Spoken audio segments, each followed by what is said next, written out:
Đấy, 30 cái gì? Đây là cái cân này đây, đầu mép bóng. Đầu mép này. Mép vừa cánh này, Cái này cánh nó ngon rồi. đây đầu cánh nó này nó chém dư bình Nhưng cánh. mà chung là cái gió có độ mát sát lưng quá. Bị trôi. Mai sợ mấy con cảnh sát nó chạy. Bị cảnh sát này chém vào tay thì thôi. Cái nhựa này đang còn tách tay đấy. Chân mạnh rồi.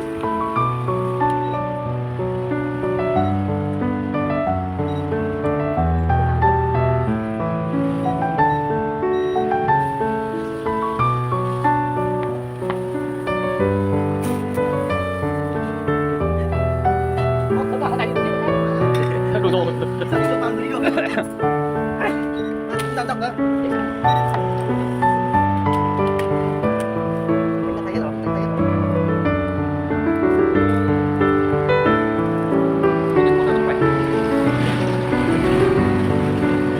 Motor này của nó nhá, khi mà nó đạt độ quay rồi thì rất là khỏe. Motor tuổi than. Ngày xưa lúc cam nó mới ra là motor tuổi than nhưng bây giờ bọn nó làm tuổi than. Máy này giờ tuổi than cũng khỏe hơn. Tuổi than suốt ngày thành than.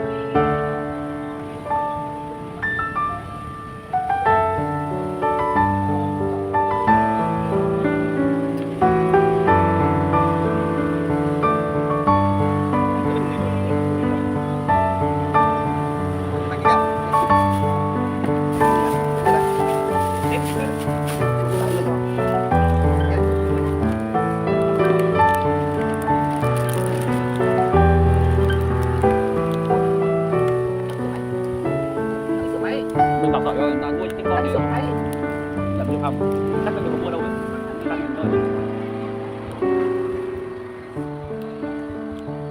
Mình yên tâm mình có 2 cái đỏ. Nó nọ.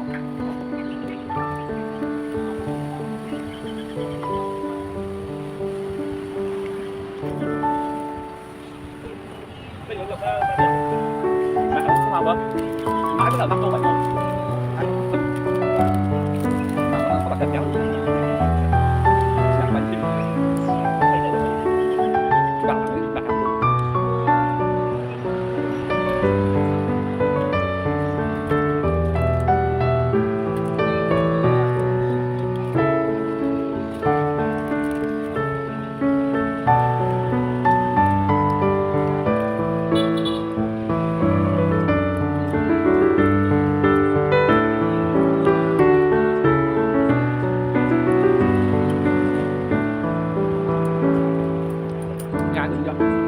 Cá nó để kho thì mấy hộp.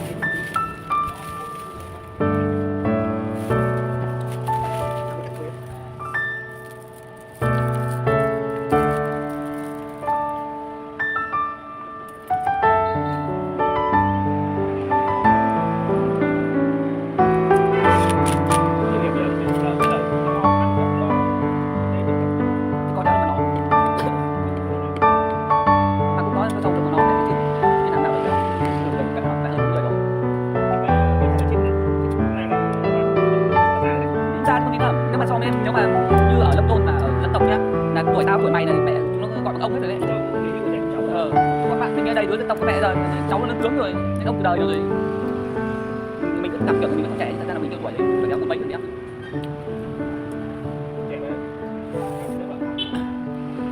Mày á, đến bây giờ thằng cu nhà mày nó vào học lớp 1 mày dẫn nó đi, nó tưởng hai ông cháu dẫn nhau đi, ông dẫn cháu đi học đấy. Mình tưởng là thì mẹ tóc bạc phơ xong thì dẫn đứa cháu, dẫn đứa con nó 1 đi học thì hai ông dẫn cháu đi học đấy.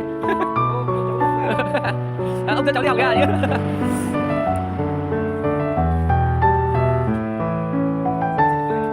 Con ơi. Có tiền đấy kìa.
bao giờ Phan Trường?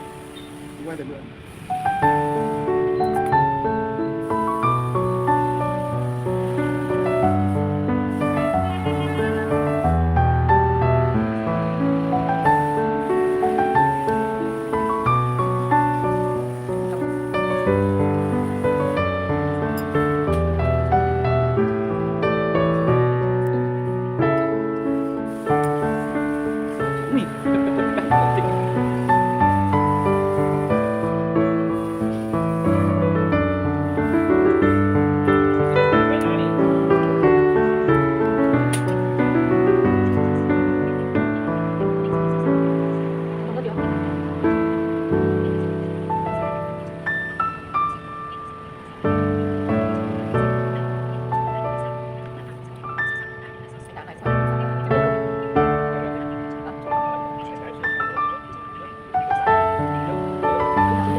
Nó có chống ồn không?